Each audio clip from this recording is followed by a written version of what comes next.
카톡 숫자 1은 사라졌는데 1시간이 지나도 반나절이 지나도 답장이 없는 친구. 아니면 혹시 본인이 그런 스타일인가요? 메시지를 확인하고도 바로 답장하지 않을 때 우리는 묘한 죄책감을 느낍니다. 상대방이 서운해하면 어떡하지? 내가 너무 무례해 보이나 하는 걱정이죠. 현대 사회에서 즉각적인 답장은 마치 필수적인 예의처럼 여겨지니까요. 답장이 늦는 사람은 보통 게으르거나 관계에 성의가 없는 사람으로 오해받기 십상입니다. 하지만 그런데 말이죠. 심리학적으로 이 현상을 깊이 들여다보면 완전히 다른 반전이 숨어 있습니다. 답장을 적절히 미룰 줄 아는 사람들이 사실은 누구보다 단단하고 건강한 멘탈을 가졌을 확률이 높다는 사실 알고 계셨나요? 이들은 단순히 귀찮아서 답장을 안 하는 게 아닙니다. 오히려 타인의 속도에 휘둘리지 않고 자기 삶의 주도권을 완벽하게 장악하고 있는 사람들에 가깝습니다. 그 이유를 심리학에서는 디지털 경계선과 자기 결정성으로 설명합니다. 우리의 뇌는 끊임없는 알림과 연결 때문에 24시간 비상 대기 상태에 놓여 있습니다. 카톡 소리가 들릴 때마다 즉각 답장을 하는 행위는 냉정하게 말해 내 뇌의 통제권을 외부의 알림에 넘겨주는 것과 같습니다. 하지만 답장을 미루는 사람들은 다릅니다. 이들은 지금 내 눈앞에 있는 일이나 나만의 휴식 시간을 최우선 순위에 둡니다. 누군가 벨을 누른다고 해서 아무 때나 문을 열어주는 게 아니라 내가 손님을 맞이할 준비가 되었을 때 비로소 문을 여는 아주 건강한 심리적 방어 기제를 가진 것이죠. 더 깊이 들어가 볼까요?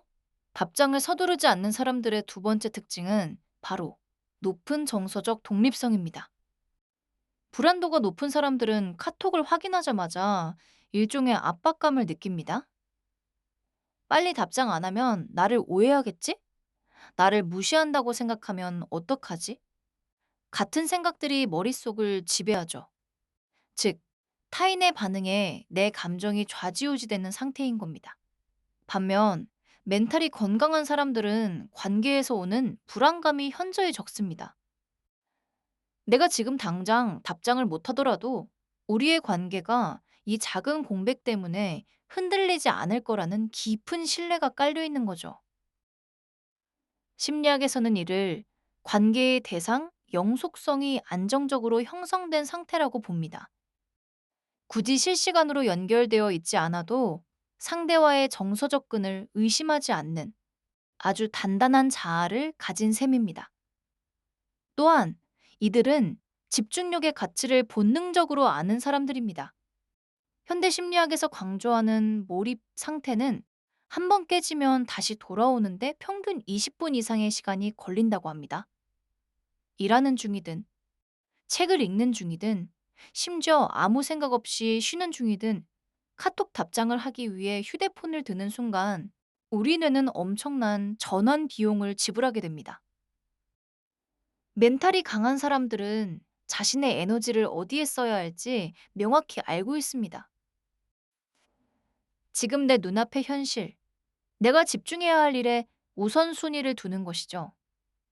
그래서 이들에게 안익십이나 늦은 답장은 상대를 무시하는 행위가 아니라 오히려 자신의 삶을 존중하는 행위에 가깝습니다.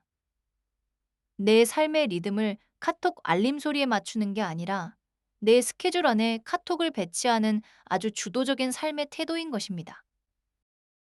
재미있는 사실은 이런 사람들이 의외로 관계의 질이 더 높다는 점입니다. 불특정 다수와 하루 종일 얕은 대화를 주고받으며 에너지를 소진하는 대신 자신이 온전히 몰입할 수 있는 시간에 정성스러운 답장을 보냅니다.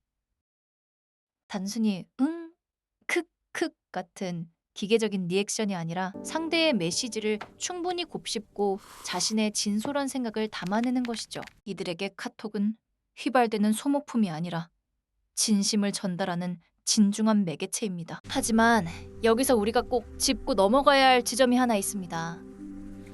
모든 일십이나 늦은 답장이 다 건강한 신호는 아니라는 사실입니다. 어떤 사람들은 상대방과의 갈등이 두려워서 혹은 답장을 어떻게 해야 할지 몰라 숨어버리는 회피형 불안 때문에 메시지를 방치하기도 하거든요. 이 둘을 구분하는 법은 간단합니다. 답장을 미루는 동안 내 마음이 편안한가 아니면 무거운가를 살펴보는 것이죠.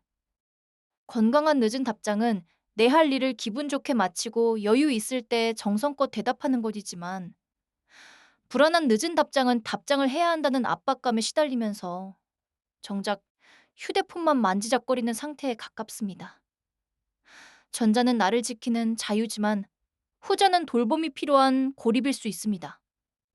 만약 후자라면 이건 무리함의 문제가 아니라 당신의 에너지가 지금 바닥나 있다는 위험 신호일지도 모릅니다.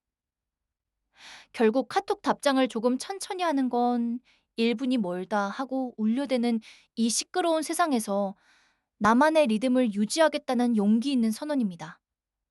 심리학에서는 이를 자기 결정성이 높다고 표현합니다. 외부의 자극이나 타인의 기대에 즉각 반응하기보다 내 안의 기준에 따라 움직이는 사람들이죠. 우리는 모두 타인과 연결될 권리가 있지만 동시에 연결되지 않을 권리도 가지고 있습니다.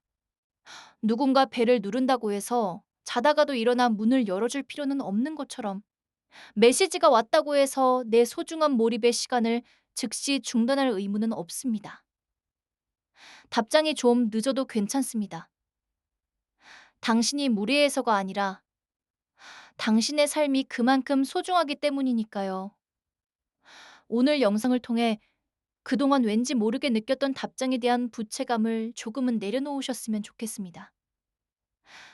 그리고 내 주변에 답장이 늦는 친구가 있다면 나를 무시하나 라고 서운해하기보다 자기 삶에 집중하느라 에너지를 잘 쓰고 있구나라고 넉넉하게 이해해 주는 건 어떨까요? 혹시 당신도 답장을 좀 늦게 하는 편인가요? 아니면 반대로 답장을 기다리느라 소거리를 해본 적이 있으신가요? 여러분의 생각과 경험을 댓글로 들려주세요. 오늘 내용이 도움되셨다면 구독과 좋아요 부탁드리고요. 저는 다음 영상에서 더 깊고 흥미로운 심리 이야기로 돌아오겠습니다. 시청해주셔서 감사합니다.